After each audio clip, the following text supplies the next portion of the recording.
الحمد لله الذي ذي العزة والعلا والصلاة والسلام على سيد الأنبياء شمس الضحى بدر الدجى نور الهدى منبع الجود والعطاء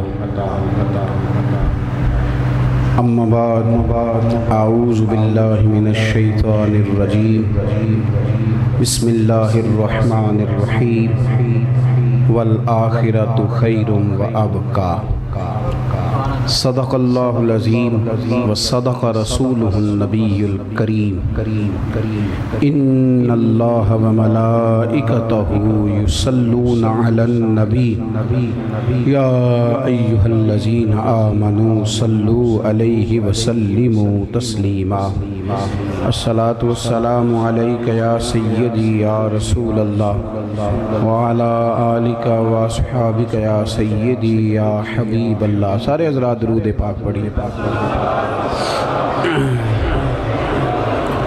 الصلاۃ والسلام علیک یا سیدی یا نبی اللہ وعلی آلک واصحابک یا سیدی یا نور اللہ۔ اللہم صلی علی سیدنا و مولانا محمد معدن الجود والکرم وآلہ وصحبہ وبارک وسلم۔ تمام تعریفیں حمد و ثنا اللہ تبارک و تعالیٰ کے لیے، درود و سلام نبی اکرم نور مجسم شفیع معظم آقا کل ختم رسول دانائے سبل احمد مجتبیٰ جناب حضرت محمد مصطفیٰ صلی اللہ تعالیٰ علیہ وسلم کی ذات والا صفات کے لیے حمد و صلات کے بعد ایک ذرا کم کریں۔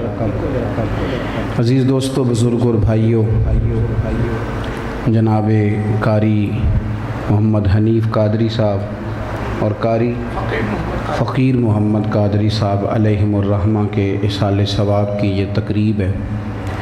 اللہ تعالیٰ ہر دو حضرات کی قبروں کو نور سے بھرپور فرمائے، اللہ ان کے درجات کو بلندیاں عطا فرمائے۔ ہمارے ہاں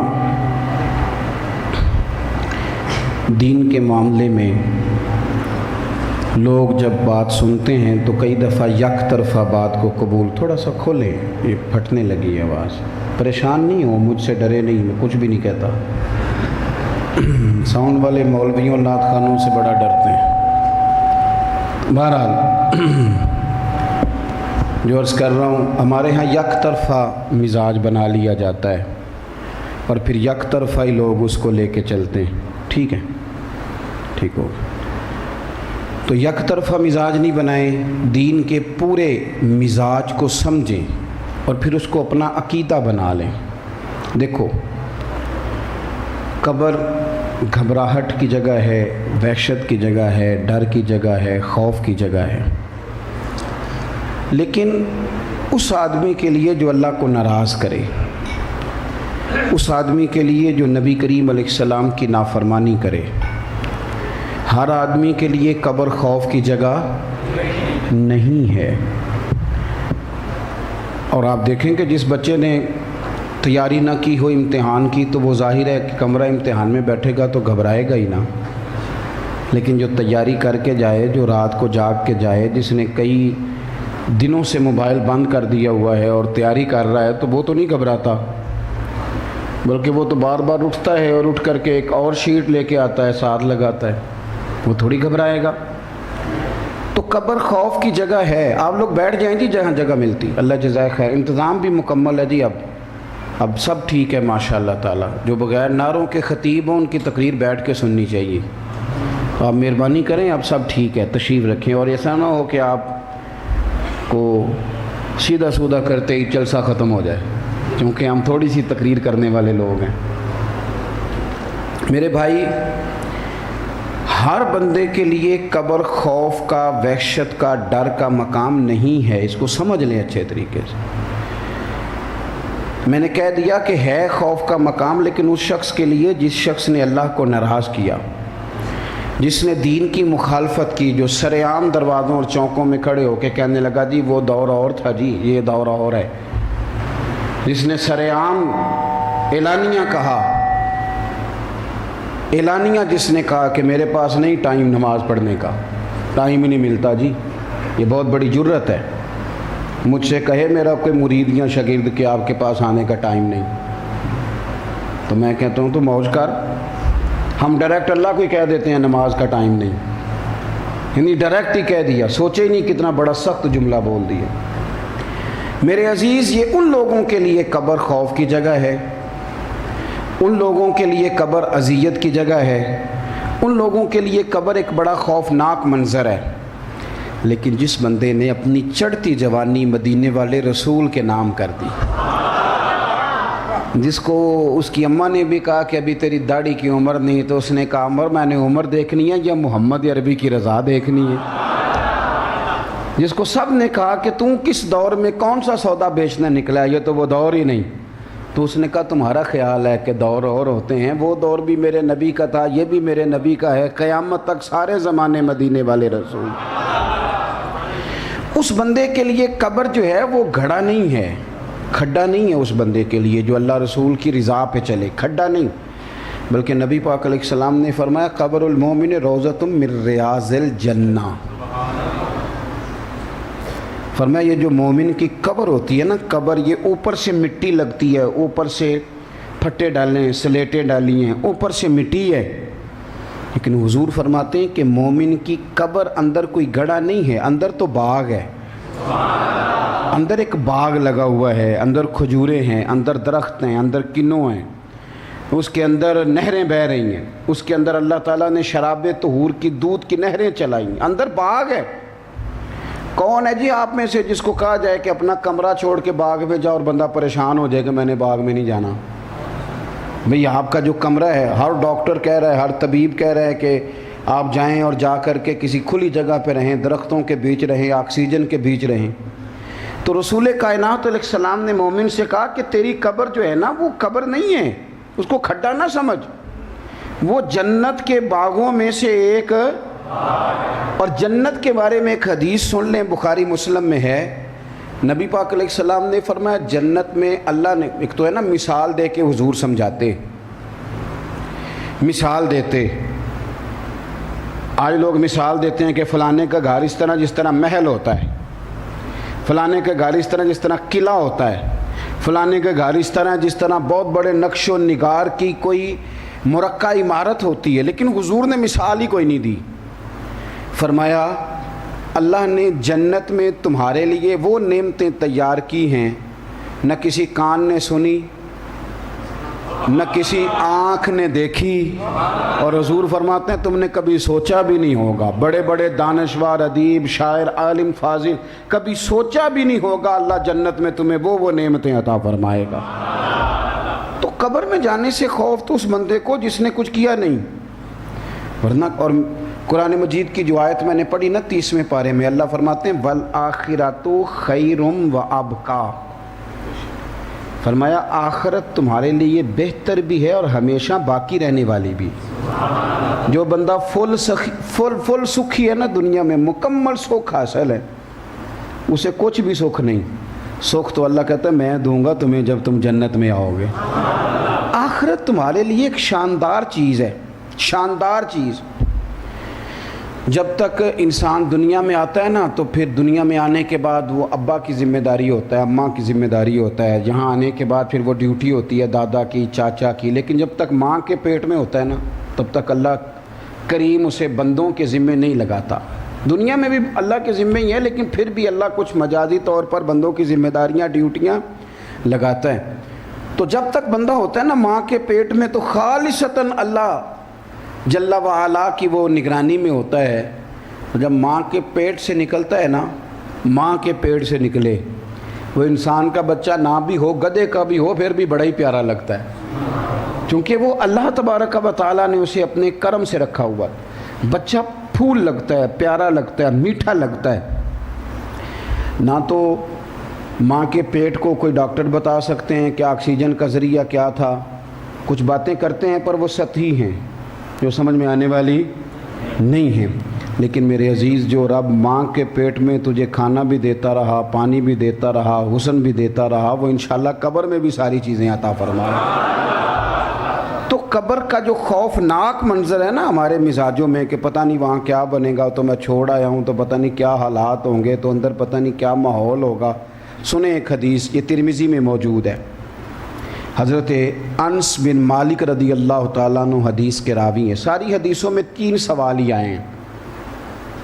3 سوال ہے، من ربو کا، ماں دینو کا، تیرا رب کون ہے تیرا. اور تیسرا سوال اچھی طرح سمجھ لیں، یہ ضروری سوال ہے، ما کنت تقول فی حق ھذا الرجل. یہ بتا کہ تو دنیا میں اس مدینے والے محبوب کے بارے میں کیا کہا کرتا تھا. تو کیا کہا؟ آپ ناراض نہ ہونا، میری جماعت کے لوگوں کو بھی اب بحث کا شوق ہو گیا ہے. یہ بھی اب بحث کرتے ہیں، صحیح حدیث مانگتے ہیں. یہ بھی اب انہوں نے بھی ترازو پکڑا ہے کہ حضور کو کتنا علم تھا کتنا نہیں تھا. یہ بتاؤ گے قبر میں کہ صبح شام پھٹے پہ بحث کرتے تھے کہ نبی پاک صلی اللہ علیہ وسلم کچھ دے سکتے ہیں کہ نہیں دے سکتے. ساری زندگی بحث میں گزار دینی ہے. پیار کب کرنا ہے؟ محبت کب کرنی ہے مدینے والے محبوب. اور غلام جو ہوتے ہیں نا، غلام بحث نہیں کرتے، غلام غلامی کرتے. غلام بحث نوکر کی تھے. تسی بولتے نہیں، لگتا ہے امیر بندے بیٹھے ہو. امیر بندے نوکر کا اللہ خوش رکھے. اور دیکھو کیا خوبصورت لفظ ہے، نوکر کی تھے. نخرہ تو ہوتا ہے ان لوگوں کا جو امیر ہوتے ہیں. نوکر کی تھے، نخرہ کی. نخرے والی کیا کہانی ہے؟ نبی کریم کا غلام اور صبح و شام بحث کرے اور روز بحث کرے. یہ بحثوں والا کام محبوب کے غلاموں کا نہیں، بالکل نہیں. رسول کریم علیہ الصلوۃ والسلام نے کہا کہ رفع دین سے نماز پڑھنی ہے تو پڑھ لی، پھر جب کہا نہیں پڑھنی تو نہیں پڑھی، چھوڑ دی رفع دین. تو کسی نے کوئی تبصرہ کیا؟ اور یار دیکھو نا، یہ اس طرف بیت اللہ شریف ہے اور اس طرف بیت المقدس ہے، بالکل اپوزٹ ہے. آپ اللہ تعالیٰ آپ کو مدینے لے جائے، مسجد قبلہ تین شریف کی آپ زیارت کریں تو بالکل اپوزٹ ہے، بالکل. تو نبی پاک نے 2 رکعتیں ادھر منہ کر کے پڑھائیں تو اگلی 2 رکعتیں ادھر منہ کر کے پڑھائیں. چلیں آپ مجھے ٹٹول کے بتا دیجیے کس صحابی نے اٹھ کے پوچھا ہے کہ حضور یہ کیا ہے؟ ساڑھے تھے رٹا بنیا رہندا ہے. دسو جی اس کی حکمت کیا ہے؟ اس کے کس نے پوچھا ہے؟ نوکر کی تھے. غلاموں کا کیا کام ہوا کہ وہ بحث کریں؟ غلاموں کا کام ہے؟ وہ تو غلامی کرتے ہیں، وہ تو چپ کر کے سر تسلیم خم کرتے ہیں. وہ تو کہتے ہیں سر تسلیم خم ہے جو مزاج یار میں آئے. روز بحث ہوتی ہے، روز کوئی نہ کوئی. اور بیچارہ وہ بندہ جس کو بالکل حروف ابجد کا نہیں پتا، وہ بھی کہتے ہیں مولانا یہ صحیح بخاری میں ہے. میں کہتے ہیں صحیح بخاری دیتی تیرے کو ایک لین بھی نہیں پڑی جاڑی. تو کیڑے کام لگے ہیں پائیا؟ وہ بات کرنے والی کر، تو اعتبار کر. تو کس چکر میں وہ لگے؟ غلام کیا کرتے ہیں؟ غلامی. اب حدیث سنو. دیکھو نا ہمارے جو سیاستدان ہیں نا، بڑے بڑے سیانے ہیں جن کو آپ ووٹ دیتے ہیں، جن کے لیے آپ ناراض ہو جاتے ہیں. آپ برادری ایک دوسرے سے ناراض ہو گئی ایم این اے کے لیے، اور ایم این اے جیت کے تو دل کرے اسی پارٹی میں چلے جائے جس کے خلاف لڑتا رہے. ہم بڑی سمجھدار قوم ہیں، ہم لڑائیاں کر کے بیٹھ جاتے ہیں. اور الیکشن آ جائے وہ کہنے میرے وہ گھر چل کے آ گیا ہے. وہ تو ریڑھی والے کو بھی جانا ہے الیکشن دے دینا، اس کی تو مجبوری ہے، اس نے تو آنا تھا. کہ تو آپ کو عقل کرنی چاہیے تھی کہ میاں 5 سال تو کدھر تھا، تو کہاں سے آیا ہے؟ بہرحال بات لمبی ہو جائے گی. یہ جو آپ کے سیاستدان ہیں انہیں اپنی جماعت کے لیڈر کا نام بڑا اچھا لینا آتا ہے، شہید جمہوریت، قائد عوام، فلانا فلانا. آپ تجربہ کر لینا، ان کی تقریریں سن لینا. نبی کریم علیہ السلام کا نام اقدس لینا پڑ جائے انہیں مصیبت بن جاتی. انہیں طریقہ ہی نہیں آتا حضور کا نام لینے کا. انہیں کیونکہ جو سارا دن کریں گے وہی ان کو آئے گا نا، اگر یہ حضور کی نعتیں پڑھنے کے قائل ہوتے. تو اعلیٰ حضرت بریلوی کہتے ہیں مجھ سے جب قبر میں پوچھا جائے گا نا کہ تو حضور کے بارے میں کیا کہا کرتا تھا، تو میں کہوں گا سرور کہوں کہ مالک و مولا کہوں. میں سرور کہوں کہ مالک و مولا کہوں تجھے، باغ خلیل کا گلے زیبا کہوں تجھے. تیرے تو وصف عیب تناہی سے ہیں بری. ذرا دیکھنا اتنا بڑا امام ہے، اور جب جملے ختم ہو جائیں تو پھر بندہ کہتا ہے تھے ان میں کراں کی. بات ختم ہو گئی، جملے ختم ہو گئے، لفظ ختم ہو گئے، تو کہنے لگے تیرے تو وصف عیب تناہی سے ہیں بری. حیران ہوں میرے شاہ میں کیا کیا کہوں تجھے، حیران ہوں میرے شاہ میں.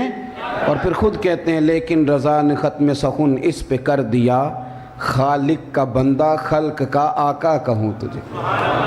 سویرے اٹھ کے نعت پڑھا کریں، اپنے بچوں کو نعت سنایا کریں.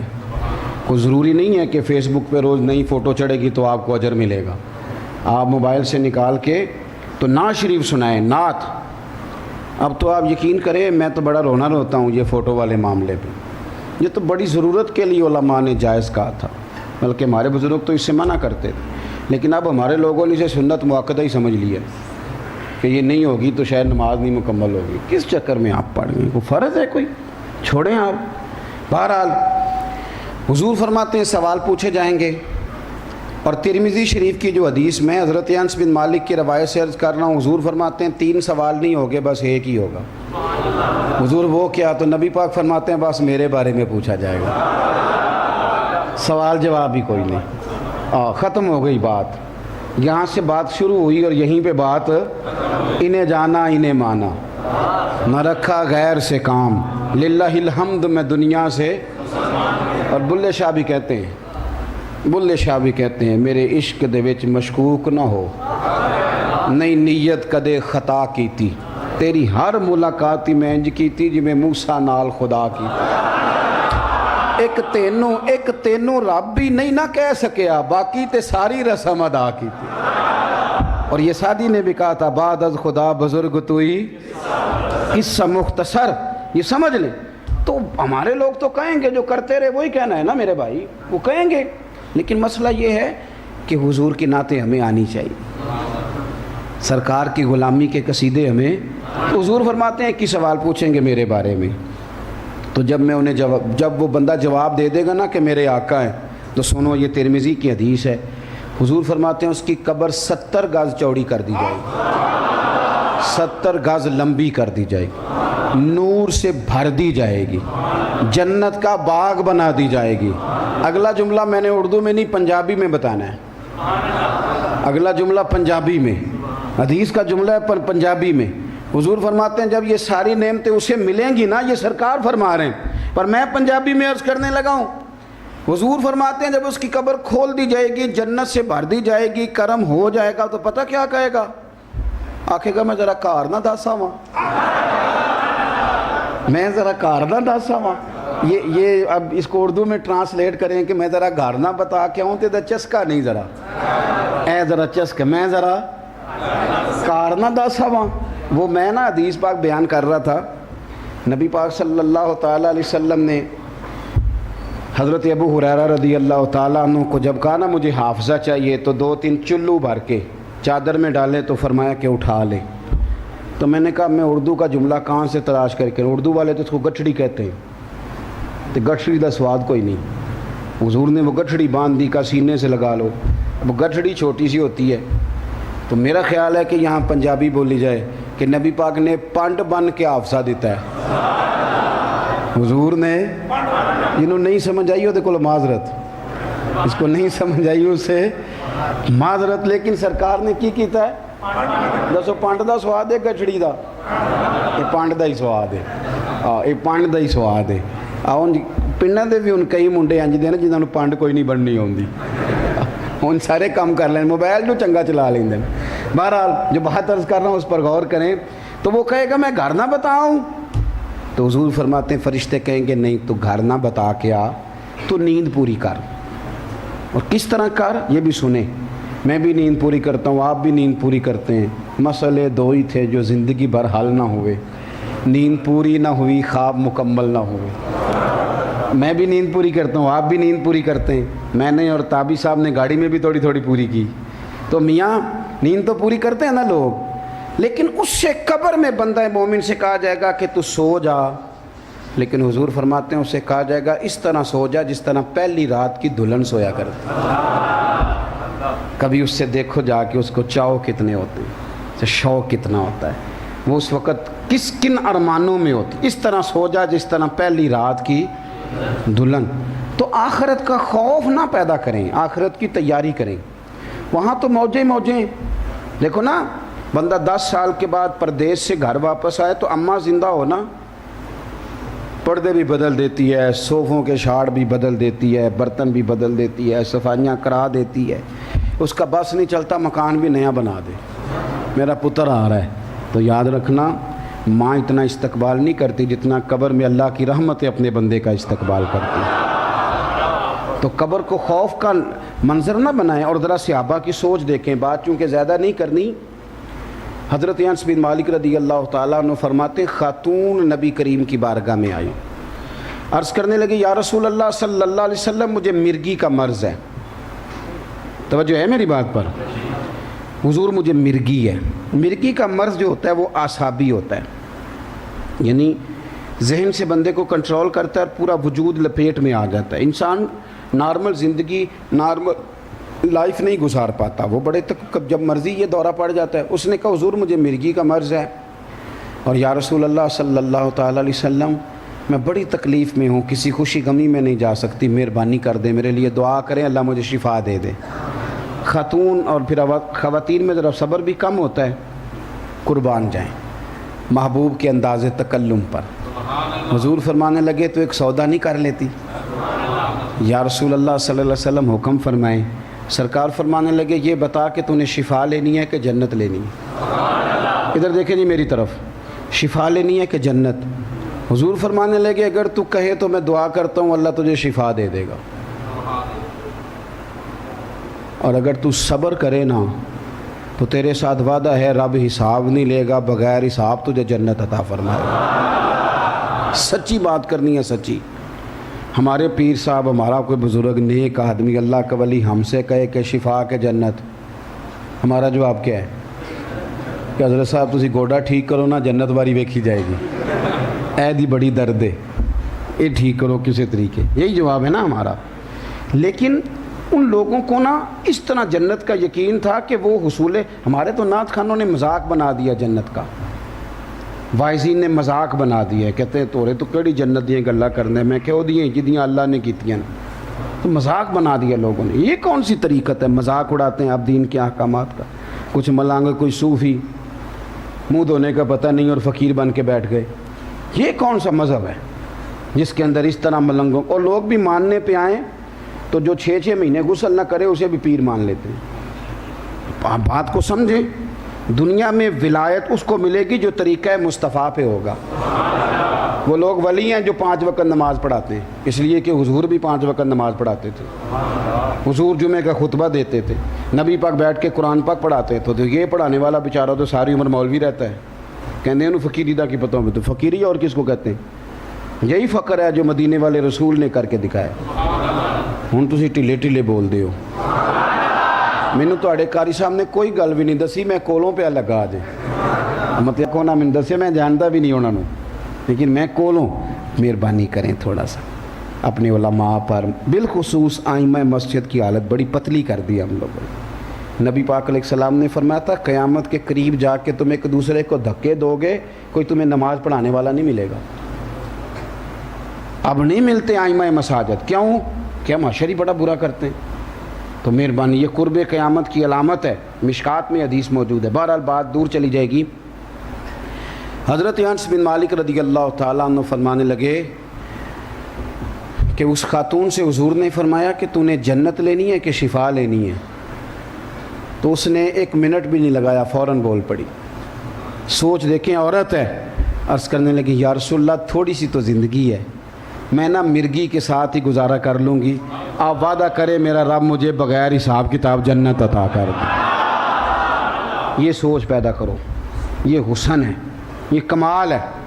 ہماری وہ جو سوچ ہے نا کہ بس فلاں بڑے ٹاؤن میں میری کوٹھی بن گئی تو بس جی، یہ چھوڑ دیں، آپ جنت میں پلاٹ بک کرائیں، آپ اس کے لیے تیاری کریں۔ حضرت عثمان غنی تاجر تھے، تاجر گھاٹے کا سودا نہیں کرتے، لیکن نبی پاک علیہ السلام نے فرمایا جو کنواں خرید کے دے گا میں اسے جنت دوں گا۔ حضرت عثمان غنی کامیاب ترین تاجر ہیں، فرماتے ہیں مجھے اللہ نے کمال دیا، مٹی کو ہاتھ لگاتا ہوں رب سونا بنا دیتا ہے، لیکن کامیاب تاجر تھے۔ حضور نے فرمایا وہ کنواں، ایک میٹھے پانی کا کنواں، اور 500-600 دینار اس کی قیمت تھی صرف۔ حضرت سیدنا عثمان غنی رضی اللہ تعالیٰ عنہ گئے تو آپ کو پتہ ہے کہ یہ آج کل لوگ خرید رہے ہیں جانور قربانی کے لیے، تو کسی کے ڈیرے پہ جا کے پوچھیں کہ جناب یہ بھینسا، یہ کٹا، یہ بیل، یہ کتنے کا ہے، تو اگر زیادہ قیمت مانگ دو تو لوگ کہتے ہیں تو نے بیچنا ہی نہیں. یہی مطلب ہوتا ہے نا، قیمت اتنی مانگ لو کہ سامنے والا خریدے. حضرت عثمان غنی گئے اور آپ فرمانے لگے ایک دن پانی مسلمان پئیں گے، سارے لوگ پئیں گے، ایک دن تو بیچ لینا. پیسے کتنے؟ تو وہ یہودی کہتا میں نے چونکہ بیچنا ہی نہیں تھا تو میں نے کہا اتنے پیسے مانگو اتنے یہ چلے جائیں. تو میں نے کہا 5000 دینار،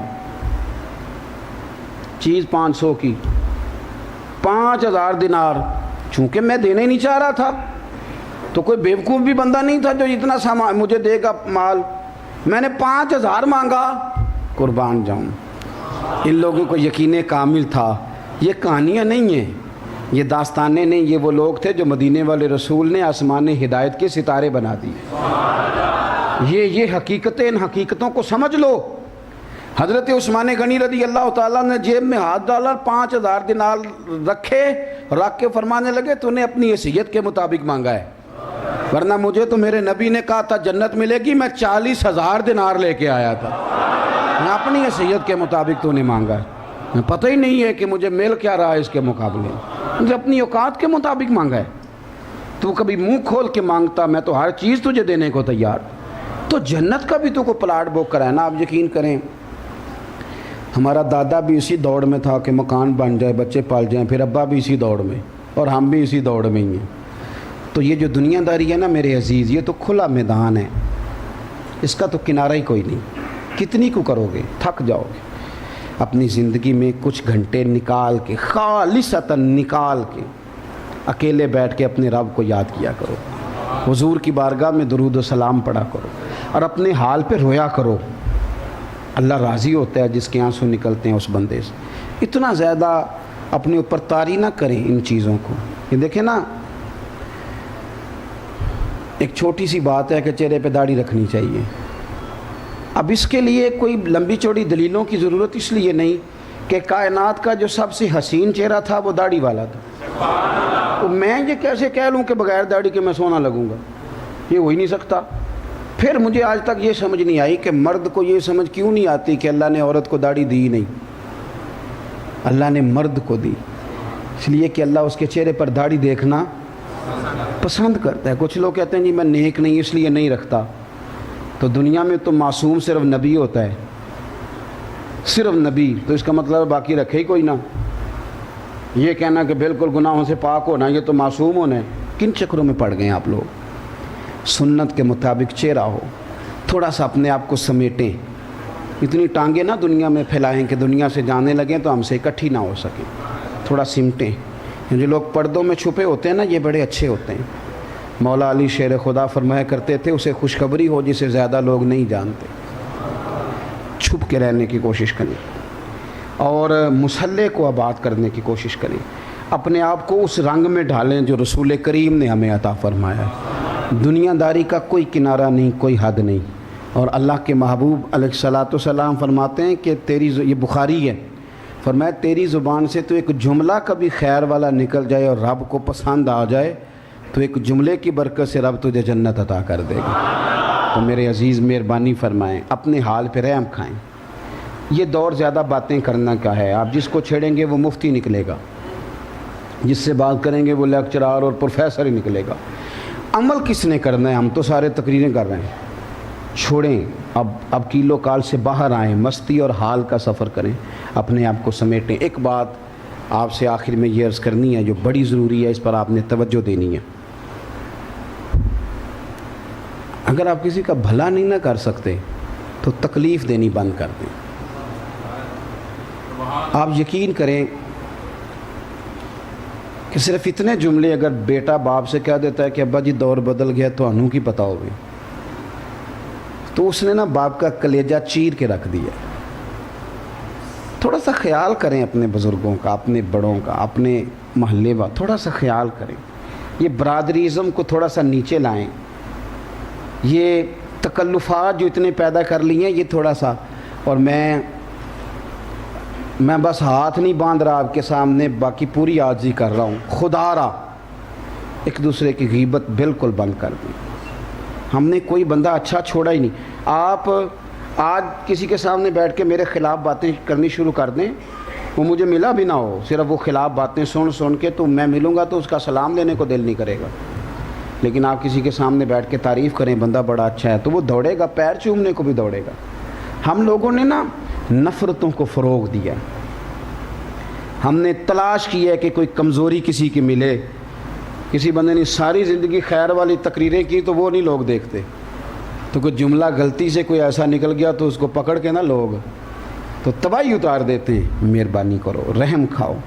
یاد رکھنا ہم تو بات کر کے چلے جاتے ہیں لیکن پتہ نہیں کس کی عزت کتنی دفعہ اچھلتی ہے۔ جھوٹ بولتے ہیں، بہتان ترازی کرتے ہیں، پیار بانٹیں، محبت تقسیم کریں، اور جب لوگ بڑے غصے میں ہوں تو تب انہیں ٹھنڈا ماحول دینے کی کوشش کریں، سکون فراہم کریں۔ یاد رکھنا اگر کوئی آپ کی وجہ سے سکھ کی نیند سو گیا نا تو میرا رب آپ کو بڑی ٹھنڈی نیند عطا فرمائے گا، اور جو کسی کی نیندوں میں سوراخ کر دیں وہ یاد رکھیں کہ کبھی ان کے آنگن میں بھی ٹھنڈی ہوا نہیں آیا کرتی۔ میرا خیال ہے کہ ابھی نعت خوانی رہتی ہے، سنیں میری بات کو توجہ کے ساتھ۔ ابھی نعت شریف پڑھنی ہے نا جی، ابھی تابش بھائی نعت پڑھیں گے۔ تابش اچھی نعت پڑھتے ہیں جی، میں نے سنی ہوئی ہے، اور کراچی سے آئے ہیں۔ میں نے اگر آپ کہیں گے بھی کہ کھڑے ہو کے ہم سے ملیں تو میں نے کوئی نہیں ملنا، وہ اس لیے کہ میں تو آ گیا ہوں، میری طبیعت ہی بڑی علیل تھی، یہ تو معاملہ ہی بڑا عجیب تھا، پیار ہو گیا آپ کی اس محفل سے تو حاضر ہو گیا۔ تو آج وعدہ ہی صرف اتنا تھا، جب کبھی وعدہ کریں گے نا آپ سے ملاقات کا تو انشاءاللہ بیٹھ کے سب سے ملیں گے تسلی کے ساتھ۔ آج جتنا وعدہ تھا اسی پہ آپ نے رہنا ہے، اور میں نے بھی اسی پہ۔ ناراض ہو گیا ہو اے کورن لگ پہ ہو بیچ نہ ان کرو یار، میں تو کہیں جا آ ہی نہیں رہا، تو یہ مجھے بات بڑے پیار سے، اور میری خواہش ہے کہ آپ ان کی نعت سنیں گے انشاءاللہ؟ نہیں جنہاں نہیں ہاں نہ کیتی ہو، سنیں گے انشاءاللہ تعالی؟ میری مجبوری نہ ہوتی، مجھے الرجی ہے، میں زیادہ دیر بیٹھ نہیں سکتا ورنہ میں خود سنتا۔ انہوں نے پوری زندگی وہ کہہ رہے ہیں کہ قرآن پڑھا ہے، اس کے اوپر بھی وہ تو سب کو پتہ ہے نا جی ماشاءاللہ۔ اور باقی مرحومین نے قرآن مجید پڑھایا عمر بھر، اللہ انہیں بہترین صلہ عطا فرمائے اور ان کی اس خدمت کو قبول فرمائے۔ صرف آپ مجھے جگہ دیں گے، اٹھیں گے نہیں۔ پھر وہ ایک آدھ ساتھی، عادل آپ بھی بیٹھے، میں پہنچ جاؤں گاڑی تک، مجھے نظر آتی ہے گاڑی، بیگ آپ کا دے دیں گے کسی کو، ہم بیٹھ جاؤ۔ آپ سب حضرات تشریف رکھیں، آپ کی بڑی مہربانی۔ ایک تو مجھے آگے بھی کہیں جانا ہے، اور دوسرا میں نے آپ کو مجبوری عرض کی کہ میں تھوڑا سا الرجی میں تکلیف میں ہوں، میں زیادہ دیر بیٹھ بھی نہیں سکتا۔ اللہ آپ کو خوش رکھے۔ بغیر کسی تاخیر کے آپ درود شریف پڑھیں اور تابش میاں نعت سناتے ہیں، صلی اللہ علیہ وسلم۔